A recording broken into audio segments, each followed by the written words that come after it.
Warning, you are about to encounter two wild and weird fantasy football lovers. Please do not feed them football parleys. Their spouses are begging you. Sit back, relax unless you're driving, and be prepared to win your leagues. What is up, everyone? Welcome back to another episode of your mom's favorite podcast. I'm one of your hosts, Clay, with my co-host, Christian Rivera. We are here today, and we have another very special episode for you guys. We are going to be doing our HIM-OTHY episode. If you don't know what HIM-OTHY means, it is basically a he's him. And that's what we're going to talk about today, guys. We're going to talk about guys that you guys He's should be... who? He's him. He's him, all right? There we go. There we go. So, basically, what we're going to be doing here is we're going to be taking you all through a list of guys that we have hand-selected, picked out. Going to talk a little bit about why we're picking these guys. Going to bring out some stats. Going to bring out a little bit of last year's performances. Going to bring a little bit of what's been going on in training camp, what's been going on in the preseason. We're just going to hit you with all the facts and kind of basically steer you in the right direction of why we think you guys should listen to us and pick these guys in your draft. But before we do all of that, me and Christian got to talk a little bit. Got to see what's up with the boy. Got to see what's up with the boy. So, anything new today, Christian? Nothing crazy new today, just normal day-to-day stuff. Checking in on Le Bebe, adding the future of my fantasy legacy, right? First kiddo of the group coming along here pretty soon. So just That's right, dude. getting, Congratulations, dude. thanks, dude. Thanks. But outside of that, nothing too much. I know we were talking about some things prior. Like I was asking you about if you had seen that new scary movie. What is it again? Oh, it's called Weapons. Yeah. Yeah. For those of y'all that don't know us, me and Christian, pretty big scary movie fans. We got to be staying up with scary movies, and there's another one coming up too, The Conjuring, that we're both going to be watching, respectively in our own cities and stuff. But love scary movies, even though I can't sleep afterwards, and I have to watch a couple episodes of New Girl to kind of calm down. That's right. But Classic. Weapons was good. I enjoyed it, and I'm excited to see what you're going to say about it. But yeah, next we got 2 more months before October, and in October I like to watch a scary movie a day almost. I love it. And so to go alongside with scary movies, you have football going and scary movies in October. That's why it's like the best month, dude. Oh yeah. But other than that, I mean, and then on my end, nothing much, just been working, just been taking it easy. Getting excited for this episode. Did a little bit more research this time around, so we'll go ahead and hop into it, dude. Let's do it. So let's see. We're gonna start with our HIM-OTHY guys for our quarterback positions. I was thinking we would do like a 1-for-1. Okay. We're gonna hit the quarterbacks first, and then jump to the tight ends, and then take a little break. So, but I'll let you kick us off with your first HIM-OTHY. Who you got for us? Yeah, my first HIM-OTHY is got to be the true HIM-OTHY. Actually, I don't know if I'm going to say that, but he's definitely up there, right? Josh Allen. It's not a name that should surprise anybody. The HIM-OTHYs, I don't think, for the most part, won't be too much of a surprise to anybody listening today. But I look at somebody like Josh Allen, and I'm looking at the stats from last season specifically, and the thing you got to love most about Josh Allen is not only is he an elite passer, like last year, 28 passing touchdowns to only 6 interceptions, 3,700 passing yards throughout the last season, but he's also giving you the rushing numbers, specifically rushing touchdowns. Past 2 seasons, 15 touchdowns, last season 12 touchdowns. Since he's been in the league, 65 rushing touchdowns. So you're going to get some numbers from the rushing side of Josh Allen, especially if Cook has some touchdown regression.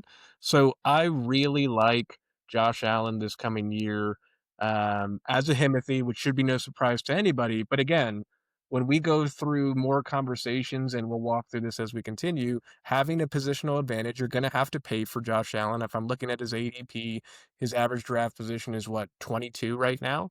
Mm-hmm. Right? So you're going to have to pay premium for him. You're going to miss out on some wide receivers and some running backs if you take a quarterback that early.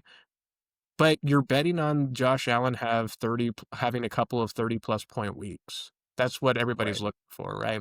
So that's my first name, just a little bit of the reasoning why, some of the numbers behind it. I'm a little bit concerned that they still don't have like a true wide receiver one, right? No, that's a huge concern. Yeah, That's a little bit scary, but I mean, when you're talking about people like Josh Allen, Patrick Mahomes, and Lamar Jacksons of the world, you're assuming that they're going to produce no matter what, right? for Uh, sure. I but mean, big guy, big name. You got to trust him for what he's worth. So, I do like your points there with Josh Allen, and I think not having a number one wide receiver is a huge concern. I mean, Keon Coleman, that's their main guy right now. Mhm. Um, with Cook, we don't really know what his situation is going to be. As of right now, he's still holding out, so that definitely does take away a little bit of what Josh Allen, one of his production guys. So yeah, but what he can do with his legs and what he can do with the ball, I mean, he's basically like another version of Patrick Mahomes, right? I mean, guy can rush, he can do all of it. So I definitely like the pick there. We'll go ahead and flip flop. I'll go next. Now I'm gonna kind of go on the opposite verge of Christian here. I already know his first two guys, so he's kind of taking guys at the top that you'll see, that you'll probably have to take maybe a second round pick on. But but for my guys are going to be a little bit later on that you can maybe get after a few rounds have already gone, and maybe can even get for really really good value here. So I'm going to start with a guy. I'm sure you've heard of him, Baker Mayfield. Right now his ADP is kind of around 66 overall. So if you're looking at what, a 10-man league, you could probably get him maybe, middle of six, start of the seventh if you still haven't taken a quarterback yet. And I think that's a guy that just has so much upside. And I'm going to tell you a little bit why of I believe that. Um, he's got it. He's got the offense, right? He's got the offense with a huge amount of upside. We're talking about guys like Cade Otton at the tight end position, Mike Evans, who every year seems to be putting up 1,000+ receiving yards. Chris Godwin, who's a little bit questionable coming into the season. He's still going through that injury, so I think he's going to start the season uh, on the PUP list. So I don't know if he'll be readily available, but you still have guys like Jalen McMillan, who is also questionable, but Emeka Ebuka, the rookie wide receiver out of Ohio State, huge name, a lot of upside to be pairing him with like Mike Evans and stuff like that. And then even at the running back position, you have Bucky Irving, who I'm going to spoil it a little bit. He is one of my HIM-OTHYs for running back position too. It's just hard not to talk about him, but this offense is loaded. And last year, what Baker Mayfield did, a lot of people don't know. He had 5 finishes outside of the top 10 last year. That means every other week he was in the top 10. And 7 of those weeks he was in the top 5 production for a quarterback. So this guy, I mean, he's had a huge struggle at the beginning of his career at the Cleveland Browns, and then he's made his way to the Rams, and then now he's on the Buccaneers. But he is their guy, and honestly, he's going to be my guy this year too. Last year, he had 578 passing attempts for 4,500 yards, threw for 41 touchdowns and 16 interceptions. I mean, those are big numbers we're talking about. A lot of points in those areas. He can also do a little bit on the ground. He rushed 60 times for almost 400 yards. He finished at 378. So I mean, Baker Mayfield he's a dog. He's gonna go and get you what you need every week in fantasy. A couple of things I like about this team, other than the wide receiver core and the tight end core, he's got a strong O line and just like so many weapons, that like if someone goes down, there are guys to fill in those spots and just keeps Baker Mayfield going. Obviously he can do it without a lot of help, but when the more help he has, he's just a machine. I will say probably the only downside to Baker Mayfield this year that worries me is just the health of his wide receivers. Guys like Mike Evans, he's aging up a little bit. Chris Godwin, we don't know how much of last year he'll look because he was looking great up until his injury. Jalen McMillan, he's also a very question mark right now. And then Egbuka, we have a lot of hope for him, but he will still be a rookie and will make rookie mistakes that you just have to kind of account for.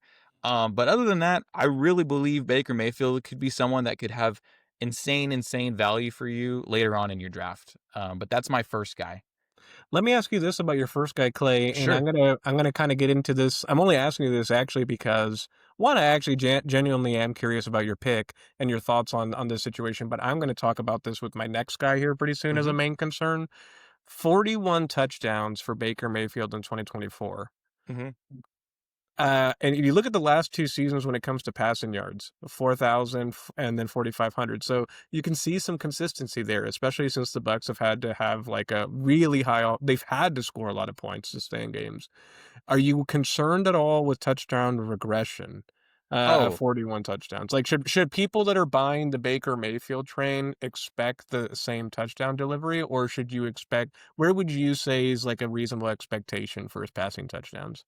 that is a fair question. I think quarterback regression is something that we always worry about, right? It can literally happen to anyone. But in Baker Mayfield's case, I really feel like the steps that this team has done and the picks that they have used for their draft picks and wide receiver core, filling in those gaps. There's no reason for me to believe that Baker Mayfield should have too much regression. But I do believe that he will throw for around the same amount of touchdowns and the same amount of yardage. I think those guys that he has and his running backs, I mean, he's just stacked everywhere. He's fully supported in all aspects of that a quarterback can ask for. And I think his guys believe in him. So I'm picking Baker Mayfield without a doubt. And I truly believe that he could maybe even go higher than that touchdown mark that he did last year, which I know is a huge bar, but I could definitely see it happening for this Bucks offense. Okay. Yeah, no, I agree. I was just curious in your thoughts. It probably doesn't help too that I think they played the Carolina Panthers a couple of times a year, right? Right. Who might just be one of the worst defenses out in league history. But okay, cool. No, awesome. I love the pick. I love a little bit of Baker, a little bit of Texas Tech blood coming through Little the bit Baker. pipeline. We still got to claim him, right? We still got to claim him for one season, even though. Exactly. But go ahead and tell me about your quarterback number 2 that you also have for your Himothy. So the quarterback number 2 for the Himothy, and as Clay mentioned earlier, my Himothys are probably no surprise to anybody. They're going to be the people you're grabbing earliest in fantasy if you're grabbing a quarterback, and that's going to be Lamar Jackson, right? Lamar Jackson's my favorite to win MVP this season. Pretty close up to somebody and somebody we're going to talk about later for me is going to be chasing at his tail, I think, for the MVP conversation. But here's my biggest thing with Lamar. We know the rushing is going to be there. Let's look at the past couple of seasons. 764 rushing yards, 3 rushing touchdowns. 821 rushing yards, 5 rushing touchdowns. 915 rushing yards, 4 rushing touchdowns. So the touchdowns have been either up or down on a given year, but for these past 3 years, you've seen the rushing yards actually tick up for Lamar Jackson.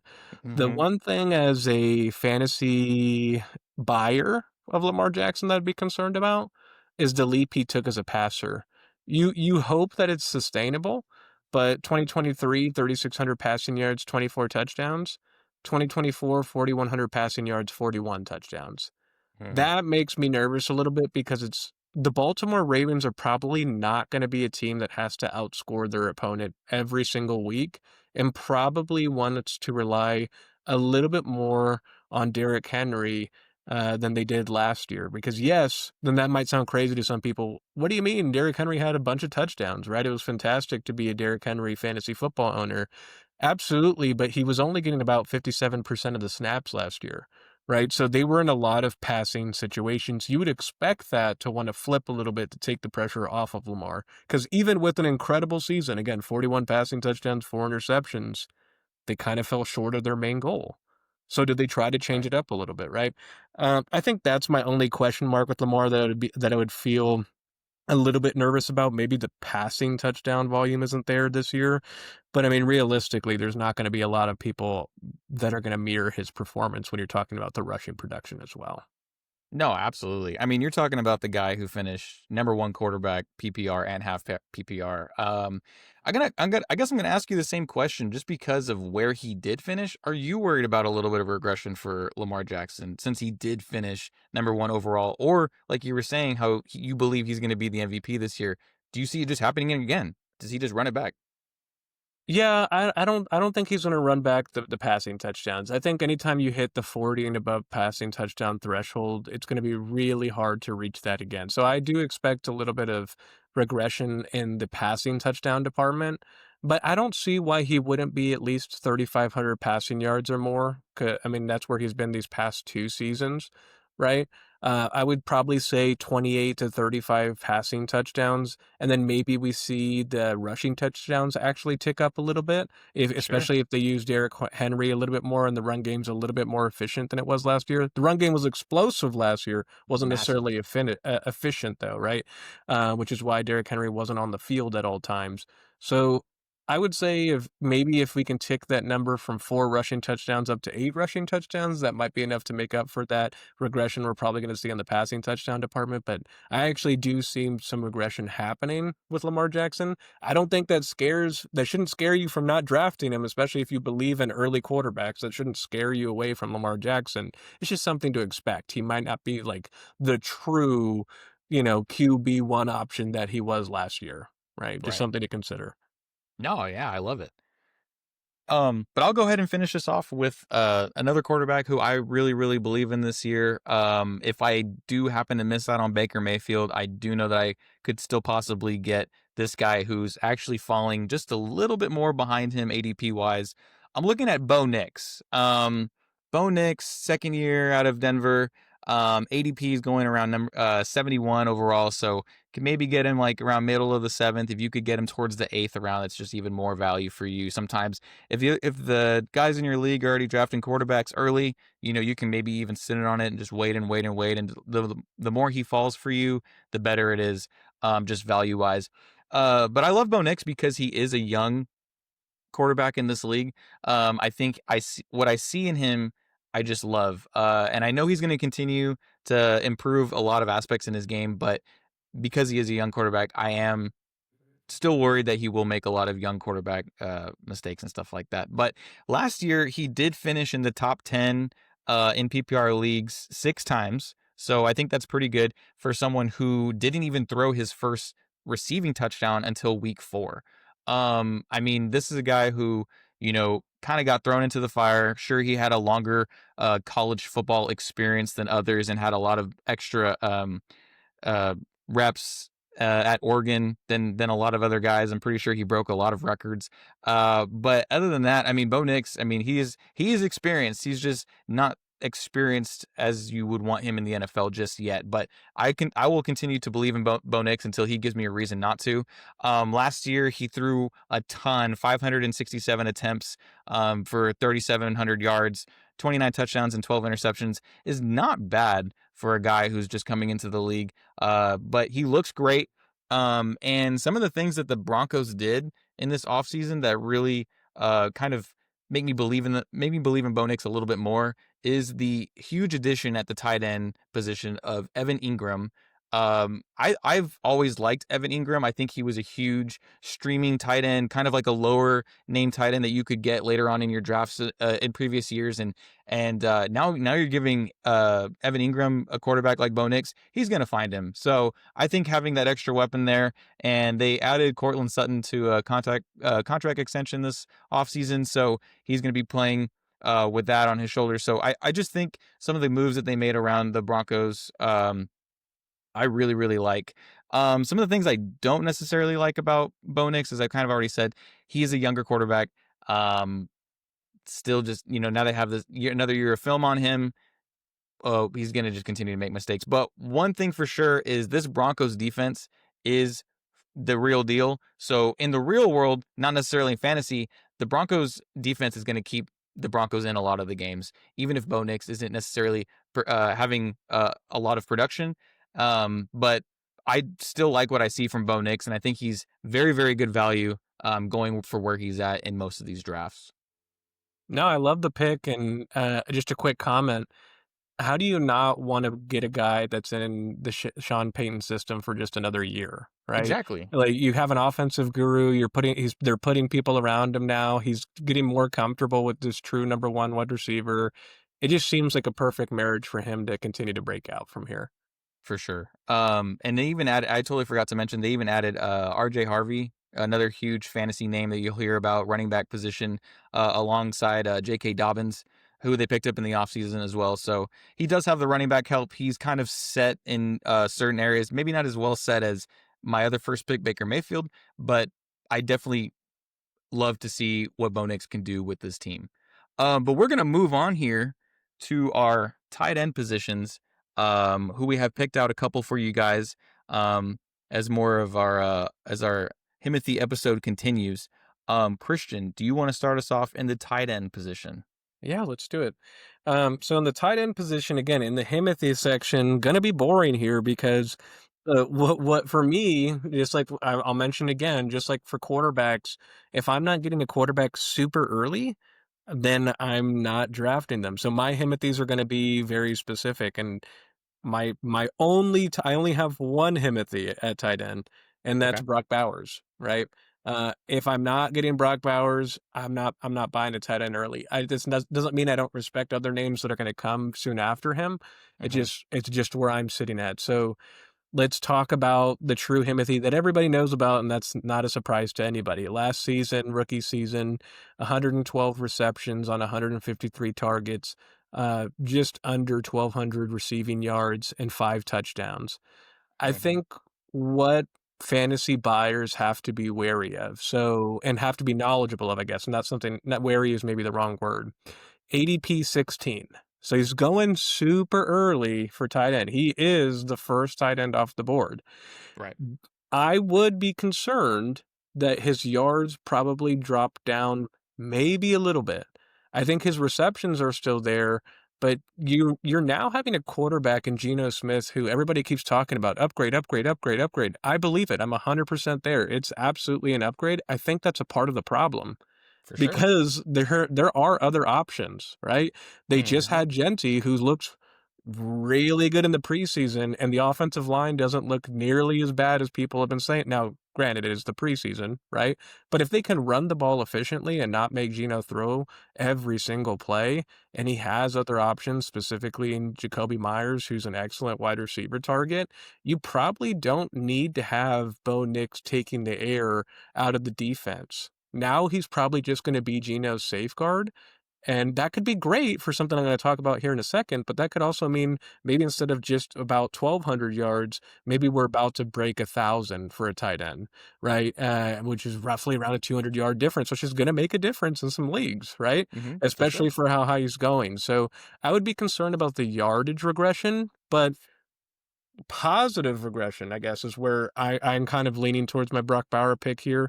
There's no way this guy's going to get with an improved quarterback, and that's the one thing that I think people are buying him on. 5 touchdowns is too low. If they're moving the ball at all this season, and they're probably going to be playing from behind in a lot of games, you're going to be looking for Brock Bowers in the end zone. He is just a true gamer. He's a difference maker. You're gonna be looking for him once you get in the red zone. So I think maybe around, for me, my projections for him are closer to 10 or receiving touchdowns this season, right? And for the total season, I think a lot of the standard projections have him at 6, 5, kind of where just barely above where he was last year. I think that's too low. You're talking about a much improved offense based on quarterback surplus for here, or just a much better quarterback scenario. So again, when you're drafting, you're going to be paying a high price for Brock Bowers. I'm only drafting him if there's no a true wide receiver one or running back one that I just absolutely love, and he just lands in my lap. Sure, I'm going to take him, right? If I'm just not in love with any wide receivers or running backs up to that point. But again, just be cautious that because of the quarterback upgrade, he might not be as dependent on as he was in the past. Yeah, no, I love the pick there. I think Brock Bowers, like you said, he's insanely dominant at his position, and you are paying for that. But if you want that positional advantage that you have every week going into every matchup, someone who's gonna get a lot of looks. I mean, because the tight end position, let's face it, it's pretty dry. Not a whole lot of stars in the tight end position as compared to like wide receiver, running back. Not a whole lot of juicy names that we're looking at. But Brock Bowers is for sure that guy. And I don't know if you saw Christian, but he did shave his head. So Yeah. he is full bald now. That is a man who is locked in if I've Yeah, ever he's seen one. hungry. Yeah. He is hungry. But I like what you mentioned about Geno Smith, being that quarterback upgrade. And I like what you mentioned about maybe that's not such a great thing because Aiden O'Connell, he relied on Brock Bowers a way that we haven't seen anybody rely on their tight end in a Yeah. long time. So because of that, and Geno Smith being the better quarterback, he may not need Brock Bowers as much. Especially they also, Jacoby Myers kind of on the breakout, Ashton Genty at the running back position, even wide receivers like Jack Besh, rookie wide receiver out of TCU. I mean, they have better guys now, and a better, just an overall better offense. So it does not fully run through Brock Bowers, maybe as it once did, but I still think that Brock Bowers is a guy that's gonna 100% be your tight end one. Um, Absolutely. And real but quick too, right we hop into yours because I yeah, only yeah, have yeah, one, right? I like Just it. real quick. Yeah, You know what it just reminds me of here is just screaming at me is without the injury, right? hmm I'm not comparing these players in terms of how much they get injured, but Darren Waller.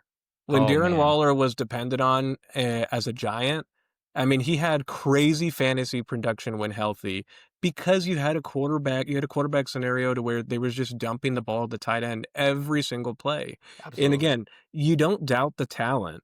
The talent's there. That's why he's going so high. Just like you didn't doubt the talent with Darren Wallen, but now you're seeing the two different scenarios. You saw injury is what caused people to hesitate to draft, the veteran there in DW, and for Brock Bowers.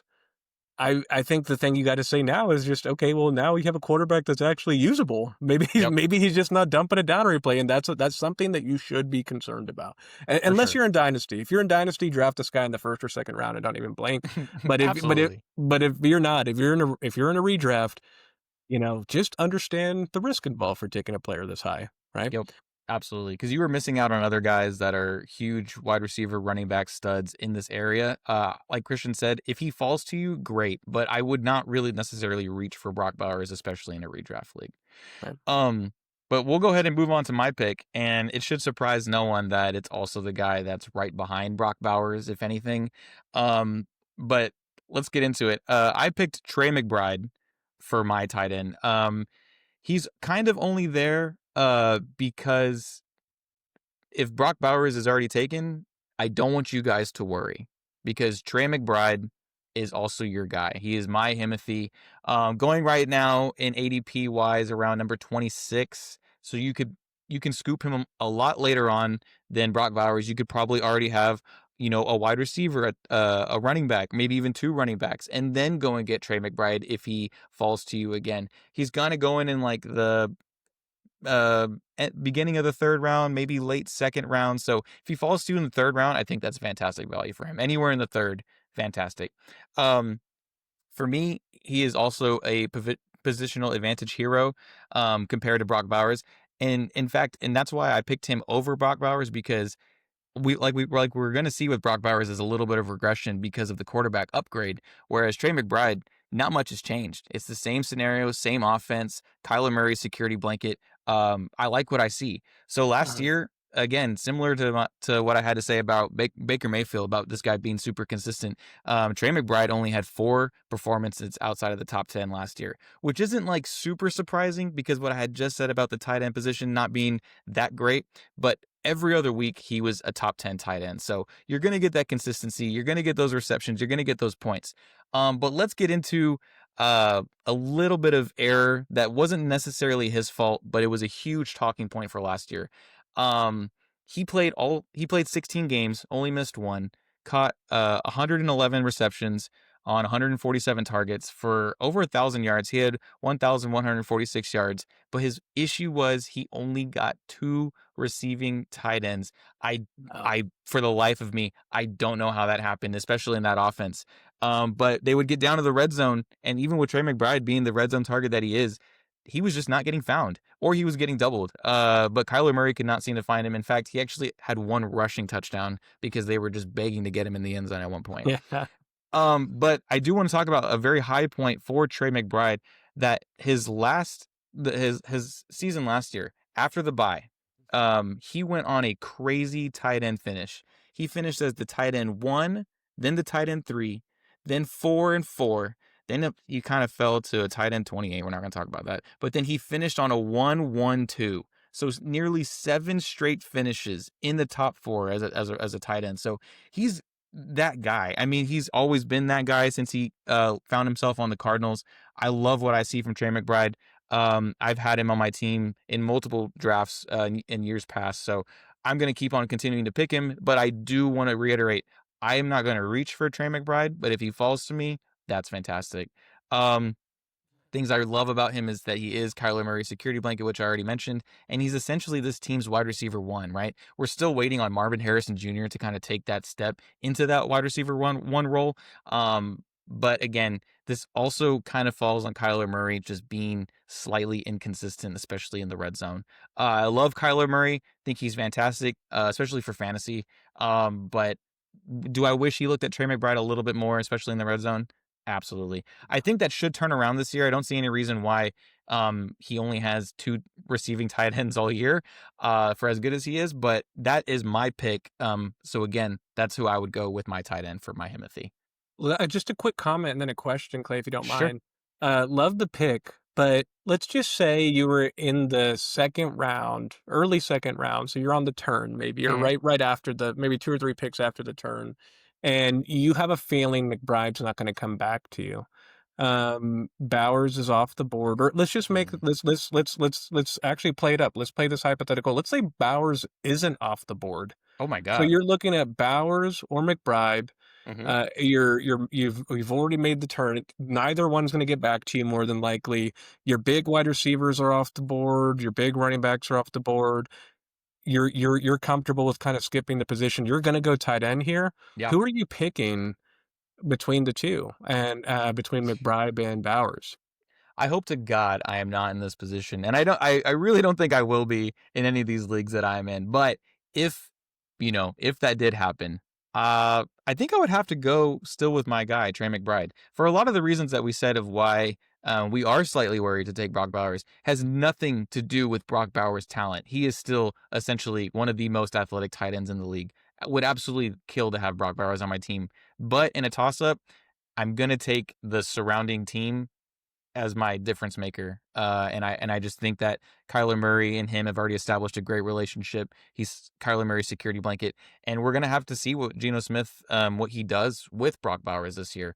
But Absolutely. that would be my 2 cents. It would be super close, but I think I would have to take Trey McBride. I will say, like you mentioned earlier, if I'm in a dynasty though, I don't know what I'm doing. I don't Yeah. know what I'm doing. I think I'm letting the clock run out and it's going to auto pick Yeah. for me because I don't know Yeah. if I could pick in a dynasty. Yeah. But in a redraft, I'll definitely go Trey McBride. And thankfully, that hypothetical is probably not going to happen just because of their Right. ADP differences. But just in support of your Himothy here, I was just taking a peek at tight end schedules moving forward for both and this is important, right? So strength of schedule. Brock Bowers is 30th, essentially meaning that like his schedule's tough for tight ends, Oh right? yeah. In the coming season. Just take a wild guess who's first. Would it be Trey McBride? It would be Trey McBride, right? So great. It's a great pick all the way around. I brought it up because even though Brock Bowers was my Himothy, the more mock drafts I do, how could you not love somebody who's proven, like you said, proven with the quarterback, proven in the system. It's got a really easy strength of schedule. I think you're going to see again. It might end up being a coin flip at the end of the season, depending on who had more touchdowns. Is probably what it's going to come down to. Um, but I don't know. I don't think they're that far apart. I don't know if I Right. would go with ADP being what 15 and 16 on one compared to 25. I don't think Mm-hmm. they're that far. I think the conversation's probably a lot closer. So Absolutely. Yeah, we're splitting hairs with these guys. We're just trying right. to give y'all a little bit more insight of, if one falls to you and one doesn't, maybe you take one because of just the way that it happens in your draft. We're just trying to give y'all a little bit more insight when it comes to y'all's drafts. But we're going to go ahead and take a little break here, and we'll be back with the running back and wide receivers Himothy for this episode. Stay with us.